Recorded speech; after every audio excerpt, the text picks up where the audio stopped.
မိတ်ဆွေများအားလုံးပဲမင်္ဂလာပါ TNG channel မှာကြိုဆိုပါရစေဒီကနေ့ဗီဒီယိုဖိုင်လေးမှာတော့ကိုယ့်ရဲ့ချစ်သူပုံလေးနဲ့ကိုအသုံးပြုနေတဲ့ social media app ဖြစ်တဲ့ Messenger, Facebook, Instagram, Telegram စတာတွေကိုသူရဲ့နောက်ခံ background ကိုကိုယ့်ရဲ့ချစ်သူပုံလေးနဲ့ပြန်လည်ပြီးတော့ထားနိုင်တဲ့နည်းလမ်းလေးတွေကိုမျှဝေပေးချင်ပါတယ်ဒီကြောင့်လည်းပတ်သက်ပြီးတော့စိတ်ဝင်စားရဆိုရင်တော့ဗီဒီယိုဖိုင်လေးကိုဆုံးထိလိုက်ပါကြည့်ရှုပေးကြဖို့မေတ္တာရပ်ခံချင်ပါတယ်အစီအစဉ်လေးမစနေခင်မှာတော့ကျွန်တော်တို့ channel လေးနဲ့မိတ်ဆက်ပေးချင်ပါတယ်ကျွန်တော်တို့ရဲ့ TNG channel မှာဆိုရင်တော့ဤပညာများ online ငွေရှာနည်းများနဲ့ software အသုံးပြုနည်းများစသဖြင့်ဤပညာပေါင်းများစွာအမြင့်လို့တင်ဆက်ပေးနေတဲ့ channel လေးတစ်ခုဖြစ်တဲ့အတွက်ကျွန်တော်တို့ channel လေးကိုလည်း subscribe နဲ့ notification bell လေးနှိပ်ပြီးအားပေးခဲ့ကြပါအောင်နောက်အတိတ်တင်တိုင်းလည်းမိတ်ဆွေတို့သိရှိရအောင်ဆိုလို့ရှိရင်တော့ဘေးနာကခေါင်းလောင်းလေးကိုနှိပ်ပြီးတော့ all ကိုရေးထားပေးမယ်ဆိုရင်တော့ကျွန်တော်တို့တင်တဲ့ဗီဒီယိုဖိုင်တစ်တီမိတ်ဆွေရဲ့ဖုန်းပါးပေါ်မှာ notification လေးရောက်လာမှာပဲဖြစ်ပါတယ်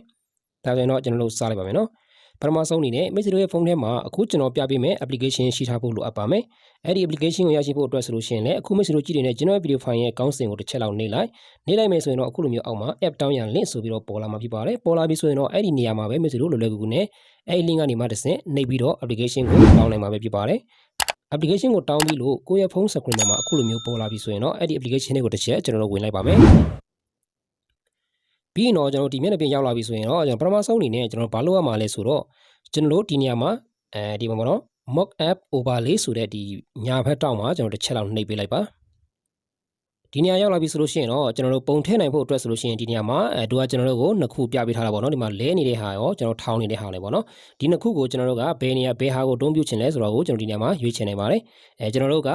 ဒါကျွန်တော်တို့ဒီထောင်းတဲ့ဟာကျွန်တော်တို့ဖုန်းအတိုင်းရချင်တာဖြစ်တဲ့အတွက်ထောင်းတဲ့ဟာကျွန်တော်တို့ယူပါမယ်ဒါဆိုလို့ရှိရင်ကျွန်တော်ဒီနေရာကိုဒီအပေါင်းဟိုပေါ့နော်ဒီအပေါင်းလက္ခဏာကိုတစ်ချက်လောက်နှိပ်ပေးလိုက်ပါနှိပ်ပေးလိုက်မယ်ဆိုလို့ရှိရင်တော့ဒါအလောင်းသူက permission တောင်းတာပေါ့နော်ဒါဆိုရင်ကျွန်တော်အပေါ်အလောင်းကိုနှိပ်ပေးလိုက်ပါပြီးရင်တော့ကိုယ့်ရဲ့ဖုန်းထဲမှာရှိတဲ့ကိုယ့်ရဲ့ချစ်သူပုံလေးကိုတပုံယူပြီးတော့ထားနိုင်ပါတယ်ဒါဆိုရင်ကျွန်တော်ပုံလေးတစ်ချက်လောက်ရွေးလိုက်ပါမယ်ဒါဆိုရင်တော့ကျွန်တော်တို့အခုလိုမျိုးပုံလေးတစ်ပုံရွေးပြီးတော့ပြီဆိုလို့ရှိရင်တော့ကျွန်တော်တို့ကြံတဲ့ဒီဟာလေးတွေကိုကျွန်တော်တို့မထည့်လဲရပါတယ်ကျွန်တော်ဒီတစ်ပုံထဲပဲရွေးထားမယ်ဆိုရင်ရပါပြီဟုတ်ပြီကျွန်တော်တို့ပုံလေးရွေးပြီးတော့ပြီဆိုလို့ရှိရင်ကျွန်တော်ဆက်ပြီးတော့ဘာလုပ်ရမှာလဲဆိုလို့ရှိရင်တော့ဒီအပေါ်ကကျွန်တော်ဒီမှာပေါ့နော်most app overlay ဆိုတဲ့ဟာကိုတစ်ချက်လောက်ကျွန်တော်ဖွင့်ပေးရမှာဖြစ်ပါတယ်ဖွင့်ပေးလိုက်ပြီဆိုလို့ရှိရင်တော့အပေါ်ကအလောင်းကိုပေးလိုက်ပါပေးတော့ပြီဆိုလို့ရှိရင်တော့ခဏလေးဆက်ဆောင်ပေးလိုက်ပါနော်ပြီးရင်တော့သူကကျွန်တော်တို့ကိုနောက်ထပ်တစ်ခုကျွန်တော်ထပ်ပြီးဖွင့်ခိုင်းမှာဖြစ်ပါတယ်ဒါဆိုရင်အဲ့ဒီ application ကိုကျွန်တော်လိုက်ရှာလိုက်ပါအဲ့ဒီမှာပေါ့နော် designer 2 pro ဆိုတဲ့ဟာကိုကျွန်တော်တစ်ချက်လောက်နှိပ်ပေးလိုက်ပါနှိပ်ပေးလိုက်မယ်ဆိုရင်တော့အခုလိုမျိုးပေါ်လာပါတော့ပေါ်လာပြီဆိုရင်ကျွန်တော်ဒီဘက်မှာအခုဒီ icon လေးကိုကျွန်တော်တို့ဖွင့်ပေးလိုက်ပါတော့ဖွင့်ပေးလိုက်ပြီဆိုလို့ရှိရင်တော့အခုလိုမျိုးကျွန်တော်နောက်ထပ်ဟိုပေါ့နော် pad ကြီးနဲ့ကျွန်တော်တစ်ချက်လောက်စုပ်ပေးလိုက်ပါထွက်လိုက်ပါပြီးရင်တော့ကျွန်တော်အခုလိုမျက်နှာပြင်ရောက်လာပြီဆိုလို့ရှိရင်တော့ကျွန်တော်တို့နောက်ထပ်အခုမရှိလို့ဒီမှာပေါ့နော်အခုကျွန်တော်လက်ရှိနောက်မှာပေါ့နော်ကျွန်တော်မြင်တွေ့ရတဲ့အတိုင်းပေါ့နော်ဒီပုံလေးကိုကျွန်တော်တို့ကဒီထက်မြင်ချင်တယ်ဆိုလို့ရှိရင်ကျွန်တော်တို့ဒီနေရာမှာဒီ setting နေမှာဝင်ပြီးတော့ကျွန်တော်တို့ချိန်နေမှာဖြစ်ပါတယ်ဒါဆိုရင်ကျွန်တော်တို့ဒီ setting ကိုတစ်ချက်လောက်နှိပ်ပေးလိုက်ပါပြီးရင်တော့ကျွန်တော်တို့ကဒီအပေါ်တန်းကိုကျွန်တော်တို့ဒီမှာပေါ့နော်အခုဆိုလို့ရှိရင်90%ပေါ့နော်ကျွန်တော်ဒါလေးကိုကျွန်တော်တို့တင်ကြည့်လိုက်ပေါ့နော်ဒီမှာကျွန်တော်တို့လိုရင်လိုတလောက်ကျွန်တော်တို့တင်နိုင်ပါတယ်ဒီမှာပေါ့နော်ကျွန်တော်တို့က100အထိဆိုလို့ရှိရင်ပို့ပြီးတော့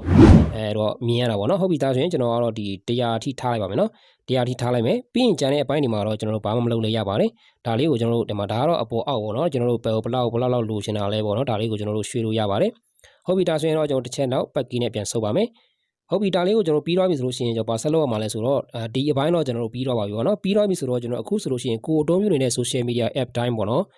ဒီ Facebook Messenger စသဖြင့်သူ့ရဲ့ background တွေကိုဒီအခုကျွန်တော်တို့ရဲ့ကောင်မလေးပုံတွေပေါ့နော်ဒါဖြစ်လားမဖြစ်လားကျွန်တော်တို့ဆက်ပြီးကြည့်လိုက်ပါမယ်နော်ဒါဆိုရင်ကိုယ့်ရဲ့ဖုန်းထဲမှာရှိတဲ့ Facebook တို့ကျွန်တော်တို့တွားပြီးကြည့်ပါမယ်နော်ဒါဆိုရင်ကိုယ့်ရဲ့ဒီ Facebook ထဲကိုတစ်ချက်ဝင်ကြည့်ပါမယ်အခုဆိုလို့ရှိရင်ကိုယ့်ရဲ့ Facebook background မှာလည်းကိုယ့်ရဲ့ချစ်သူပုံလေးဖြစ်သွားပြီပေါ့နော်ဟုတ်ပြီကျွန်တော်တို့ဒါကတော့ကျွန်တော်ဒီဘယ်လိုတောင်းမှုထားမယ်ဆိုလို့ရှိရင်ပို့ပြီးကောင်းပါတယ်အခုကျတော့ကျွန်တော်ဒီအဖြူရောင်လေးဖြစ်နေတာဖြစ်တဲ့အတွက်ဒီနေရာမှာတိတ်ပြီးတော့မလှပါတော့တက်မှုတော့ကျွန်တော်တို့ထားမယ်ဆိုလို့ရှိရင်ပို့ပြီးလှပါတယ်ဒါဆိုရင်ကျွန်တော် Messenger လေးတစ်ချက်တွားပါမယ်အဲဒီမှာပေါ့နော်ကျွန်တော်တက်မှုထားမယ်ဆိုလို့ရှိရင်ပို့ပြီးတော့လှပါတယ်ဒီမှာအခုမရှိလို့မြင်တွေ့တဲ့အတိုင်းပါပဲเนาะဒီမှာသူ့ရဲ့ပုံလေးနဲ့ကျွန်တော်အခုလိုမျိုးမြင်တွေ့ရမှာပဲဖြစ်ပါတယ်ဒီနေ့တိုင်းပဲကိုအသုံးပြုနေတဲ့ social media app ဖြစ်တဲ့ Facebook Messenger Instagram Telegram စတာတွေကိုကိုယ့်ရဲ့ချစ်သူပုံလေးနဲ့အခုလိုမျိုး background လေးထားနိုင်မှာပဲဖြစ်ပါတယ်ဟုတ်ကဲ့ပါဒီဗီဒီယိုဖိုင်နဲ့ပတ်သက်ပြီးတော့မိတ်ဆွေတို့နားမလည်တာရှိခဲ့မယ်ဆိုလို့ရှိရင်လည်းပြန်လည်ပြီးတော့မိထားလို့ရပါတယ်ဟုတ်ကဲ့ပါနောက်ဗီဒီယိုဖိုင်တွေမှာဘယ်လိုအကြောင်းအရာမျိုးတွေကိုပြန်လည်ပြီးတော့တင်ဆက်ပေးအောင်ပါလဲဆိုတော့ကိုစောင့်မောကြည့်စုအားပေးကြပါအောင်လို့ဒီညမှာတောင်းဆိုရင်ဗီဒီယိုဖိုင်လေးကိုအဆုံးတက်လိုက်ပါရခင်ဗျာ